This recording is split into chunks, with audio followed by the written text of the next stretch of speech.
نحمدہ ونصلی ونسلم علی رسولہ الکریم۔ السلام علیکم ورحمۃ اللہ وبرکاتہ۔ میں فقیر طارق محمود القاسمی نقشبندی الحنفی کل آپ سے جو ویڈیو بنائی تھی اس میں وعدہ کیا تھا کہ آج میں انشاءاللہ ایک حدیث آپ کو اور وسیلے کے حوالے سے سناؤں گا، لیکن یہ میں مفہوماً سناؤں گا اور بہت مختصر، لیکن اس کا جو حوالہ دوں گا وہ اس کے ساتھ آپ انشاءاللہ اس کو دیکھ لیجئے، آپ کو مل جائے گی۔ اور دوسرا میں نے کہا تھا آپ کو میں ایک ایسا عمل بتاؤں گا، اور میں نے قسم بھی کھائی تھی کہ آپ کو کوئی دھوکہ نہیں دے سکے گا۔ آج اسی حوالے سے انشاءاللہ یہ پروگرام ہے۔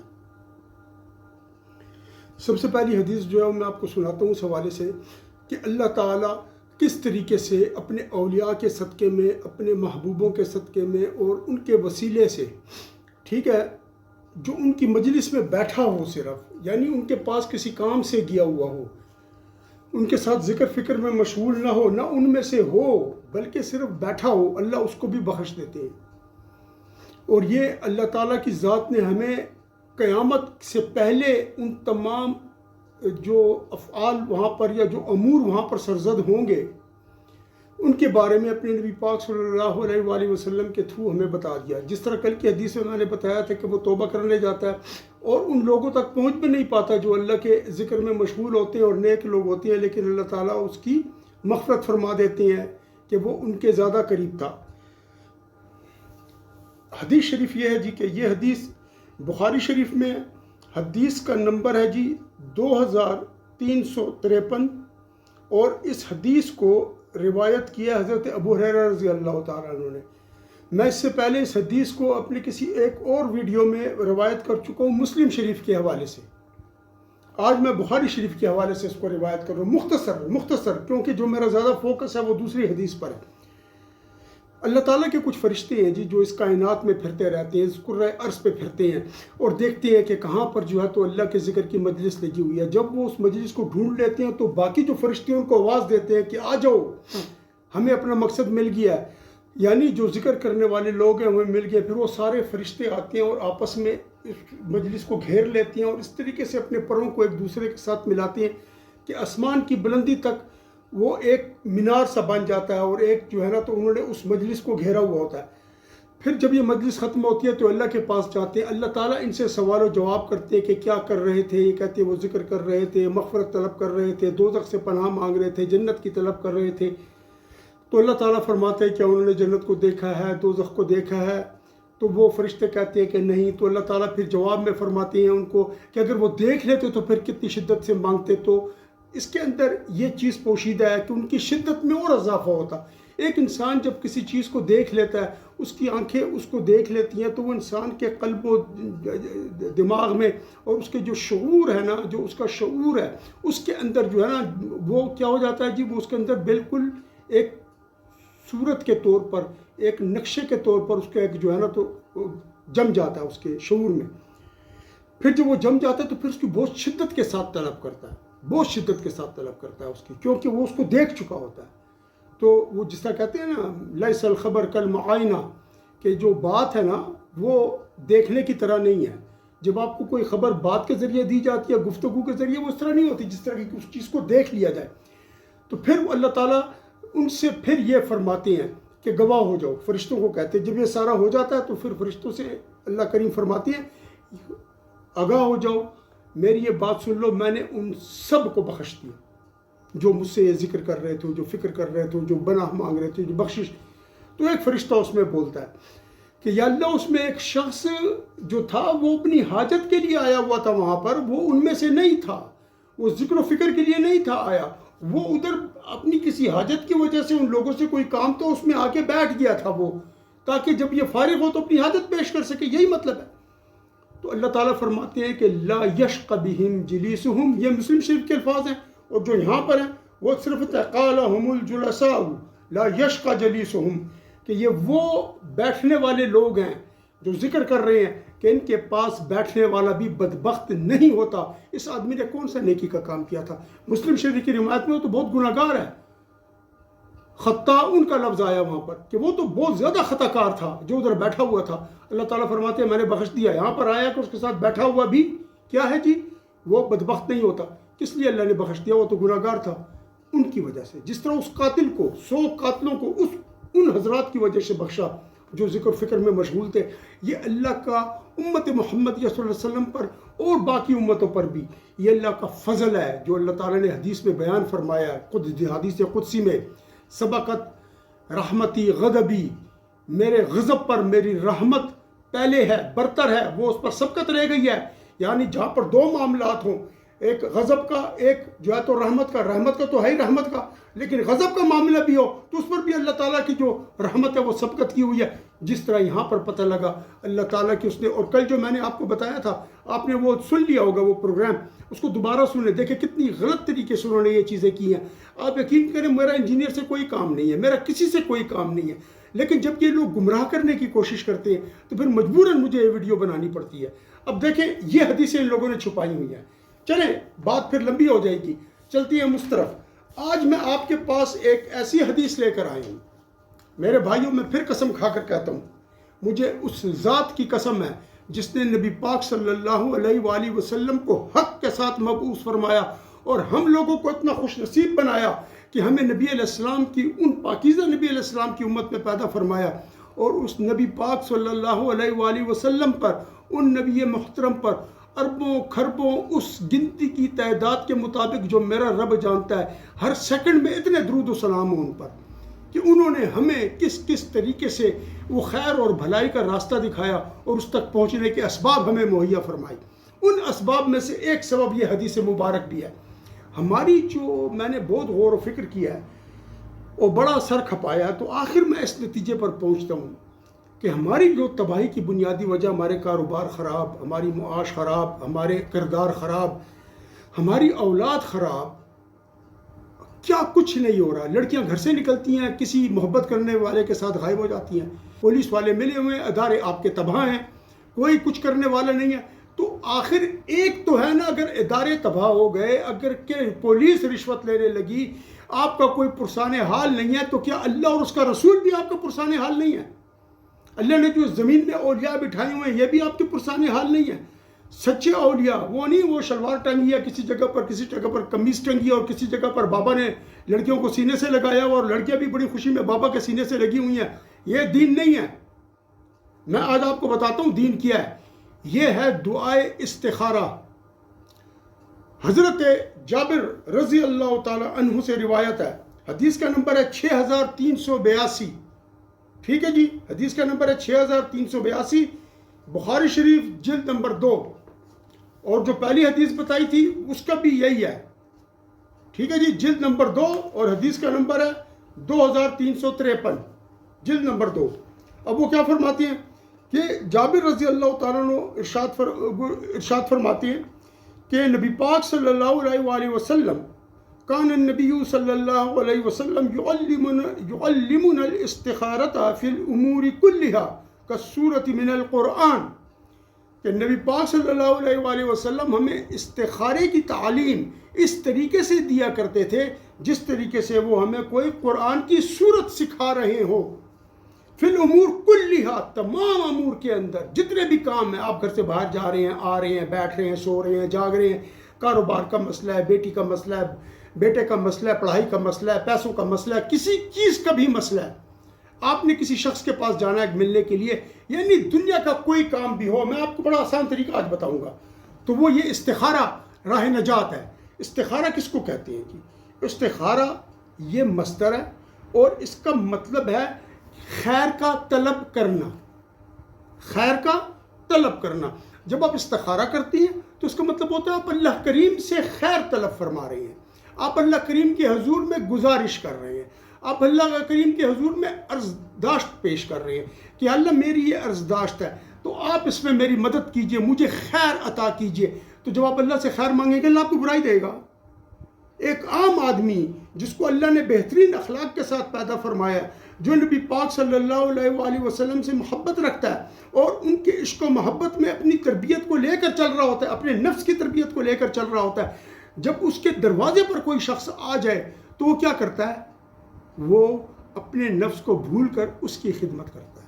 یہ انسان کا جذبہ. مولا علی روزہ رکھا تھا نا، فقیر آ کے دروازہ کھٹکایا مولا علی کا روزہ تھا، جب کھولا تو وہ فقیر تھا، جو کی روٹی اٹھائی اس کو دے دی، روزہ افطار کیا اور پھر روزہ رکھ لیا۔ یہ کیا چیز ہے؟ یہ اللہ کے ایک بندے مولا علی کرم اللہ وجہہ کا یہ اخلاق اور کردار ہے۔ یہی اخلاق کردار آپ کو اولیاء میں ملے گا، کیونکہ تمام اولیاء جو ہے نا متصل ہے، ان کی جو اخذ فیض ہے وہ متصل مولا علی کرم اللہ وجہ تک پہنچتا ہے۔ نقش بند کا 2 جگہوں پر پہنچتا ہے، مولا علی اور حضرت ابو بکر صدیق صاحب رضی اللہ تعالیٰ عنہ۔ اچھا، کیوں سکھاتے تھے، کس کس چیز میں؟ اب دیکھیں اس دعا کے اندر نا 3 چیزیں، چلیں میں پہلے دعا آپ کو پڑھ کر سناتا ہوں، میں اس میں انشاءاللہ لگا بھی دوں گا، دعا بھی لکھی ہوگی، نیچے ترجمہ بھی لکھا ہوگا۔ اب میں آپ کو دعا پڑھ کر سناتا ہوں۔ تو کیا فرماتے تھے؟ اللہم انی استخیرک بعلمک واستقدرک بقدرتک واسألک من فضلک العظیم فإنا تقدر ولا اقدر وتعلم ولا اعلم وانت علام الغیوب اللہم ان كنت تعلم ان هذا الامر خیر لی فی دینی ومعاشی وعاقبت امری او قال فی عاجل امری وآجلہ فاقدره لي وإن كنت تعلم أن هذا الأمر شر لي في ديني ومعاشي وعاقبة أمري أو قال في عاجل أمري وآجله فاقدره لي وإن كنت تعلم أن هذا الأمر شر لي في ديني ومعاشي وعاقبة أمري أو قال في عاجل أمري وآجله فاصرف عني واصرفني عنه واقدر لي الخير حيث كان ثم ردنی به ویسمی حاجتہ۔ ترجمہ اس کے ہے کہ اے اللہ میں آپ سے خیر طلب کرتا ہوں جو آپ کے علم میں ہے، اس لیے کہ آپ قدرت رکھتے ہیں اپنی قدرت کے ساتھ، اور میں جو ہوں تو آپ سے سوال کرتا ہوں آپ کے فضل عظیم کا، اس لیے کہ آپ طاقت رکھتے ہیں، آپ قدرت رکھتے ہیں، اور میرے پاس کوئی قدرت اور کوئی طاقت نہیں ہے، اور آپ جانتے ہیں اور میں نہیں جانتا، اور آپ غیب کے جاننے والے ہیں۔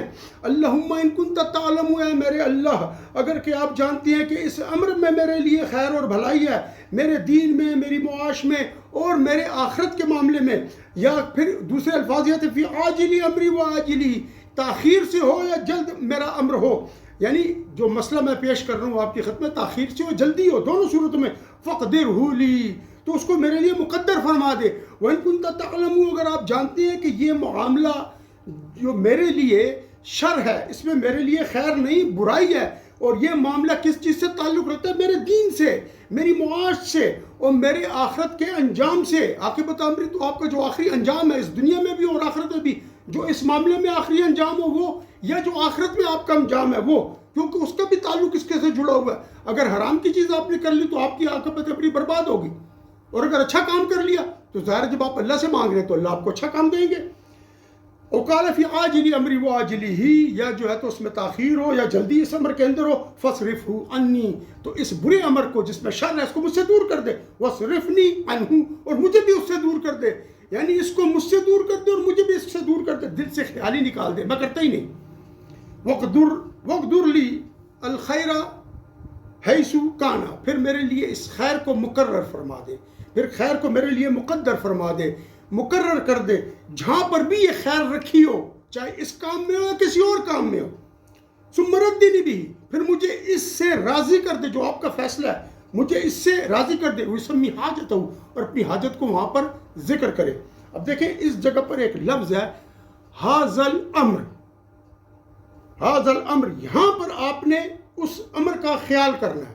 مثلا آپ کاروبار میں کسی سے آپ نے پارٹنرشپ کی ہے اور آپ اس کے ساتھ بات کرنے جا رہے ہیں، اور آپ نماز جب یہ دعا پڑھ رہے ہیں ھذا الامر پہ جب آپ پہنچیں گے نا، ان کنت تعلم ان ھذا الامر، یہاں پر جب پہنچیں گے تو یہاں پر اپنی حاجت کا تصور کریں، جو حاجت ہے آپ کی۔ اچھا، دوسرا پھر جب آپ یہاں پر حاجت کا تصور کر لیں گے، پھر آگے پھر شر لی کے ساتھ آتا ہے، ان کنت تعلم ان ھذا الامر شر لی، اگر کہ یہ امر میرے لیے برا ہے، 2 جگہوں پر یہ آ رہا ہے، تو دونوں جگہ پر اپنی اس حاجت کا تصور کرنا ہے، اور اس کے بعد آخر میں آپ نے اس کی دعا کرنی ہے۔ اب اس مسئلے کو ذرا سمجھیں۔ استخارہ میں 3 چیزیں اس دعا کے اندر آئی ہیں، ایک معاش ہے آپ کی، ٹھیک ہے جی، ایک آپ کا دین ہے، اور ایک آپ کا عاقبت امر ہے۔ میں نے قسم کھائی ہے کہ آپ کبھی بھی گمراہ نہیں ہوں گے۔ اس وقت انجینئر محمد علی مرزا ایک بدبخت انسان ہے جو کافر ہے، اس کی ماں، اس کا گھر والے سارے قادیانی ہیں۔ اب آپ نے کیا کرنا ہے؟ انجینئر مرزا کا تصور کریں یہاں پر جب آپ اس کو پڑھیں کہ یا اللہ، کیونکہ آپ کے دین کا مسئلہ ہے، ساحل ادیم آیا ہوا ہے اور بڑے لوگ آئے ہوئے ہیں، اہل حدیث موجود ہے، اہل سنت والجماعت موجود ہے، بریلوی موجود ہے، دیوبندی موجود ہے، سارے موجود ہیں۔ آپ کہیں کہ یا اللہ، اس شخص کی میں باتیں سنتا ہوں اور بڑا یہ مشہور ہوتا جا رہا ہے، کیونکہ مشہور تو شیطان بھی ہے، ٹھیک ہے؟ ایسا نہیں ہوتا کہ جو مشہور ہو جائے تو وہ نہیں، تعداد اہل سنت والجماعت کی زیادہ ہے۔ یہ تو کہتا ہے امت کا اس سے کوئی تعلق نہیں، امت پوری زمین پر پھیلی ہوئی ہے، اور پاکستان میں اس کے جو ہے تو 20 لاکھ، ہاں جی 20 لاکھ 2 ملین اس کے فالوور ہیں، تو یہ پوری امت ہو گئی۔ امت تو 1.5 ارب سے 2 ارب سے بھی زیادہ ہے، ٹھیک ہے؟ تو آپ اس جگہ پر خیال رکھیں۔ پھر آپ کی معاشہ اور آپ کی عاقبت امر کی بات ہے۔ اب جو آپ کا معاشہ اس میں بھی آپ کریں، اور جو آپ کا دین ہے اس میں بھی آپ کریں۔ اب آپ نے ایک کام کرنا ہے، یہ استخارہ اس طرح نہیں ہے جس طریقے سے لوگ پیسے لے کے استخارے کر رہے ہیں اور آن لائن استخارے ہو رہے ہیں، سب بکواس ہے، جھوٹ ہے۔ یہ استخارہ کی دعا جو ہمارے علماء اعظام تھے، صوفیاء اکرام تھے، وہ صبح اشراق کی نماز کے بعد یا 10 بجے تک ٹھیک اس کو پڑھ لیتے تھے، اور یا مغرب کے بعد بھی اس کو پڑھتے تھے، 2 ٹائم پڑھتے تھے دن میں۔ آپ روزانہ یہ صلاۃ استخارہ پڑھ سکتے ہیں۔ ایک طریقہ کیا ہے، 2 رکعت نفل پڑھیں گے، پہلی میں صلاۃ استخارہ کی نیت سے اشراق کی نماز پڑھنے کے بعد 2 رکعت صلاۃ استخارہ پڑھ لیں۔ پہلی میں قل یا ایھا الکافرون، دوسری میں قل ھو اللہ احد پڑھ کر سلام پھیریں، دعائے استخارہ کی نیت کے ساتھ نفل کی نیت کریں کہ نیت کرتا ہوں 2 رکعت نفل صلاۃ استخارہ کے واسطے اللہ تعالیٰ کے، منہ میرا قبلہ شریف کی طرف، اللہ اکبر۔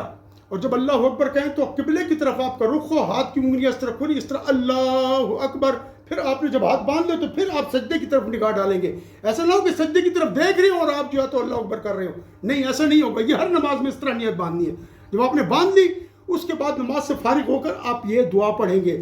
اب اس جگہ پر آپ تینوں چیزوں کو شامل کر لیں، معیشت کو بھی شامل کر لیں، آپ کے بچے اسکول جا رہے ہیں ان کو شامل کر رہے، ان کی حفاظت کا کر لیں۔ اس طریقے سے جو علماء دین ہیں، یا جس طریقے سے لونڈے لپاڑے یہ ڈب کھڑبے آئے ہوئے ہیں، انجینئر محمد علی مرزا، ساحل ادیم، یہ ایک اور آیا ہوا ہے، 10-15 اور آ گئے ہیں، ایک اور کل میں نے آپ کو بتایا تھا وہ بھی آ گئے ہیں، اور سارے کے سارے اہل حدیث، یعنی کون ہیں؟ وہابی ہیں، سارے محمد بن عبد الوہاب نجدی کے پیروکار ہیں۔ اب آپ نے کیا کرنا ہے؟ استخارے کی دعا پڑھنی ہے جی، اور اس کے اندر ان سب کو رکھنا ہے کہ یا اللہ جب یہاں پر پہنچے گا ان ھذا الامر خیر لی، تو آپ اس میں ان سب کو تصور، یا اللہ اس میں آپ نے کیا کرنا ہے؟ آپ نے اس چیز کا تصور کرنا ہے کہ میں میری دین کی بھی حفاظت کر، مجھے اس بندے تک پہنچا دے جو میرے دین کی حفاظت کا ضامن بنا دے اس کو، اور اگر کہ یہ اچھا ہے تو مجھے اس تک لے جا۔ انجینئر محمد علی مرزا اچھا ہے تو بالکل جی ہم بھی چاہتے ہیں، نہیں ہے تو اس شر سے اللہ کی پناہ مانگے۔ اور پھر جب وہ ہے نا آخر میں دعا ختم کرتے ہیں، وہ یعنی ثم ردنی بھی، یہاں پر دعا ختم ہو جاتی ہے، وہ یسمی حاجت ہو، پھر اپنا ہاتھ اٹھا کر ان سب کو یاد کریں، میرے بچوں کی حفاظت کر، میری حفاظت فرما، جو کام میں کرنے جا رہا ہوں کاروبار کے اندر مجھے نقصان والی چیز سے بچا لے، فائدہ والی چیز عطا کر۔ یا اللہ انجینئر محمد علی مرزا آیا، ساحل ادیم آیا، یا اللہ یہ دین کے اندر لوگ ان کے پیچھے ان کے یہ باتیں کرتے ہیں دین کی، لوگ ان کی جو ہے تو آ کر ان پر تنقید کرتے ہیں اور بتاتے ہیں کہ جھوٹے ہیں، یہ قادیانی ہیں، کوئی باہر سے آیا ہوا ہے، یا اللہ اگر یہ یہودیوں کے ایجنٹ ہیں، کافروں کے ایجنٹ ہیں تو الہ العالمین ہماری مدد فرما، ان سے ہمیں دور کر۔ اور اس کے بعد جو ہے تو آمین کریں۔ میں آپ کو قسم کھا کر کہتا ہوں، یہ انجینئر کے 2 ملین فالوور سے اگر 200 پر نہ آگے میرا نام بدل دیں، لیکن مسئلہ یہ ہے کہ اگر وہ سارے کے سارے قادیانی نہ ہوئے، کیونکہ یہ سب قادیانی ہیں، کیا وجہ ہے ہمارے اور جو اور اس طرح کے لوگ ہیں ان کے جو ہے تو سبسکرائبر اس طریقے سے تیزی سے نہیں بڑھتے جس طریقے سے ان کے جو ہے تو وہ ہوتے ہیں؟ وجہ کیا ہے؟ وجہ یہ کہ ان کو پورا سپورٹ کیا جاتا ہے، ان کو جو ہے تو پوری سپورٹ کے ساتھ یہاں تک پہنچایا جاتا ہے۔ میں نے آپ تک وہ بات پہنچا دی جو مجھ پر فرض تھی۔ الحمدللہ آج میرا دل بہت مطمئن ہے کہ میں نے آپ کو ایسی دعا بتائی ہے۔ آپ ای میل بھی کر سکتے ہیں مجھے، اور آپ کمنٹس باکس میں جا کر آپ کمنٹ کے ذریعے بھی مجھ سے پوچھ سکتے ہیں جو بھی آپ کو مسئلہ ہو۔ میں شکر گزار ہوں آپ کا۔ اللہ تعالیٰ آپ پر اپنی رحمتیں، آپ کے بچوں پر، آپ کے خاندان پر، آپ کے دین و ایمان پر، اور آپ کی ہر شے پر جو بہتر ہے، جو اچھی ہے، جس کی آپ سے نسبت ہے، اس پر بہتری اور برکت نازل فرمائے، اور ہر شر کو آپ سے دور فرمائے۔ جنہوں نے سبسکرائب کیا بہت شکریہ، جنہوں نے نہیں کیا وہ سبسکرائب کر لیں، بیل آئیکن کو پریس کر دیں تاکہ آپ تک یہ ویڈیوز بر وقت پہنچتی رہے۔ وآخر دعوانا ان الحمدللہ رب العالمین۔ صلی اللہ تعالی علی خیر خلقہ ونور عرشہ محمد وعلی آلہ وصحابہ اجمعین برحمتک یا ارحم الراحمین.